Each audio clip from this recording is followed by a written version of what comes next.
Hello everyone, welcome you all. So வாங்க டேரெக்டாக வீடியோக்குள்ள போகலாம். இதில் ஃபஸ்ட்டு பார்க்க போகிற ஒக்காபுலரி பார்த்தீங்கன்னா ஸ்டன் அப்படின்ற போது பேச்சு மூச்சு இல்லாமல் தகைச்சு போய் நிற்கிறது. இது ஒரு எக்ஸாம்பிள் பார்க்கலாம். My mom was stunned when she saw me after a long time. என்னோடய அம்மா வந்து தகைச்சு போய் நின்ட்டாங்க. என்னை ரொம்ப நாள் கழிச்சு பார்த்தாங்க எங்கள் அம்மா. ஸோ அதனால் தகைச்சு போய் நின்ட்டாங்க. His sudden resignation decision left club members stunned. His sudden resignation decision left club members stunned. அவர் திடீர்னு தன்னோட வேலையை தன்னோட பதவியை வந்து விடுறதா ரெசிக்னேஷன் லெட்டர் வந்து கொடுத்தாரு. ஸோ அதனால் அந்த கிளப் மெம்பர்ஸ் எல்லாம் தகச்சு போயிட்டாங்க. பேச்சு மூச்சு இல்லாமல் தகச்சு போயிட்டாங்க. I was stunned by your beauty. நான் உன்னோட அழகை பார்த்து தகச்சு போய் நின்ட்டேன். அப்படி பேச்சு மூச்சு இல்லாமல் நின்றுட்டேன்.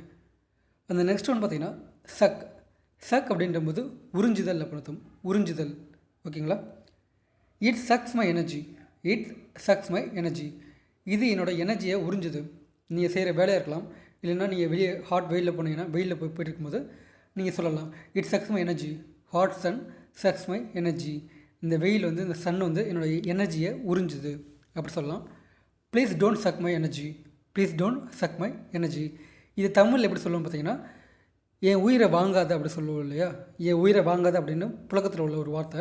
ஸோ அதுக்கு யூஸ் பண்ணுறது please don't chuck my energy. This cloth can sucks water. இந்த துணி வந்து தண்ணியை உறிஞ்சும் அப்படின்னு அர்த்தம். அந்த நெக்ஸ்ட் ஒன்று பார்த்திங்கன்னா அப்டைன் அப்படின்ற போது பெறுதல் அப்படின்னு அர்த்தம். The police obtained confession from him. போலீஸார் அவரிடமிருந்து வாக்குமூலம் பெற்றனர் அப்படின்னு அர்த்தம். அப்டைன் அப்படின்ற போது பெறுதல், கன்ஃபெஷன் அப்படின்ற போது வாக்குமூலம். ஓகேங்களா? Finally he obtained what he wish. கடைசியாக அவர் ஆசைப்பட்டதை பெற்றுவிட்டார் அப்படின்னு அர்த்தம். Knowledge even can be obtained by experience. அறிவை வந்து நீங்கள் வந்து அனுபவத்திலிருந்து கூட பெறலாம். அறிவை அனுபவத்திலிருந்து கூட பெற முடியும் அப்படின்றதா. அந்த நெக்ஸ்ட் ஒன்று பார்த்திங்கன்னா டாண்ட் அப்படின்ற போது இதுக்கு 2 மீனிங் இருக்குது. அச்சுறுத்துதல், பயமுறுத்துதல் அப்படின்னு ஒரு இது. அந்த நெக்ஸ்ட் ஒன்று பார்த்திங்கன்னா கடினமான, கஷ்டமான அது ஒன்று. If you are new to skydive it will daunt you. ஸ்கைடைவிங்க்கு நீங்கள் புதுசாக இருந்தீங்கன்னா அது வந்து உங்களை அச்சுறுத்தும், பயமுறுத்தும் அப்படின்னு அர்த்தம். அந்த நெக்ஸ்ட்டு பார்த்திங்கன்னா the work was very taunting அப்படின்ற போது அந்த வேலை ரொம்ப கஷ்டமாக இருந்துச்சு, கடினமாக இருந்துச்சு அப்படின்னு அர்த்தம். அந்த நெக்ஸ்ட் ஒன்று பார்த்திங்கன்னா இம்பெர்வியஸ் அப்படின்ற போது உட்புக முடியாத, நுழைய முடியாத, இல்லைன்னா எக்ஸ்டர்னல் ஃபேக்டர்னால் அஃபெக்ட் ஆகாத. ஓகேங்களா? The bank installed impervious security system to prevent from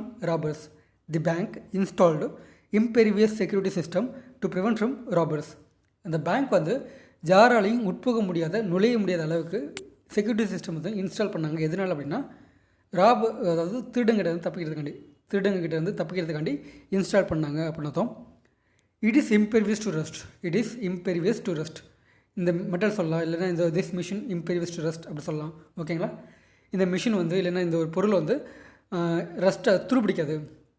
எந்த ஒரு எக்ஸ்டர்னல் ஃபேக்டர்னால தண்ணி பட்டாலோ இல்லை குளிராக இருக்க இடத்துல வச்சாலோ துருப்பிடிக்காது. எக்ஸ்டர்னல் ஃபேக்டர்னால் அஃபெக்ட் ஆகாது அப்படின்றது தான். ஓகேங்களா? So that's it guys. அந்த நெக்ஸ்ட் வீடியோ பார்ப்போம். Okay, by.